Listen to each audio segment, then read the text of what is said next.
आइएगा दोस्तों, आज हम बताने वाले फ्यूचर इंडेफिनिट टेंस का नेगेटिव सेंटेंस। तो सबसे पहले इसके नियम देखेंगे, फिर इसका स्ट्रक्चर देखेंगे, फिर इसके कुछ उदाहरण देखने वाले हैं। तो सबसे पहले इसके नियम देखेंगे। सेल का प्रयोग आई और बी के साथ किया जाता है, और आई और बी के साथ आप बिल भी लगा सकते हैं। देखिएगा, सेल का प्रयोग कहाँ किया जाता है? आई और बी के साथ किया जाता है। आई और बी के साथ हम बिल भी लगा सकते हैं, लेकिन सेल का प्रयोग सिर्फ आई और बी के साथ करते हैं। लेकिन सेल का प्रयोग सिर्फ आई और बी के साथ ही किया जा सकता है। ही सी यू दे के साथ में बिल का प्रयोग करते हैं। ही सी यू दे के साथ में किसका प्रयोग करेंगे? सिर्फ और सिर्फ बिल का प्रयोग करेंगे। नियम नंबर 3 है, वर्ब की फर्स्ट फॉर्म का प्रयोग करते हैं। और वर्ब की कौन सी फॉर्म लगाते हैं? फर्स्ट फॉर्म लगाते हैं।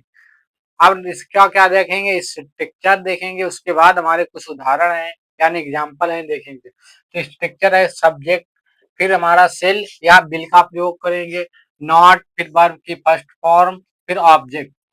अब देखिएगा एग्जाम्पल देखेंगे।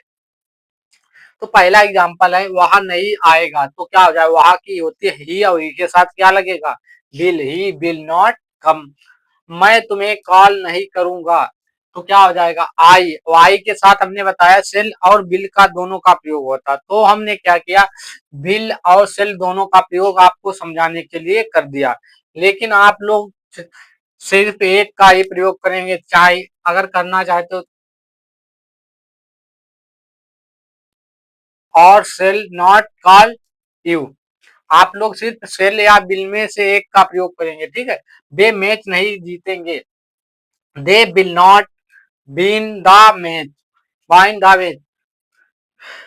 हम आज पढ़ाई नहीं करेंगे। तो क्या हो जाएगा? हम की क्या होती? बी, और बी के साथ सेल और बिल दोनों लगाते हैं, लेकिन हमने इसमें सेल का प्रयोग किया। We shall not study today. क्या हो गया? Study today. हमारा वीडियो अगर आप लोगों के समझ में आया हो तो क्या लाइक, कमेंट और सब्सक्राइब अवश्य कर दें, जिससे हम आप लोगों का सपोर्ट हमारे साथ बना रहे और हमारे नए वीडियो आप लोगों के पास पहुंचते रहें।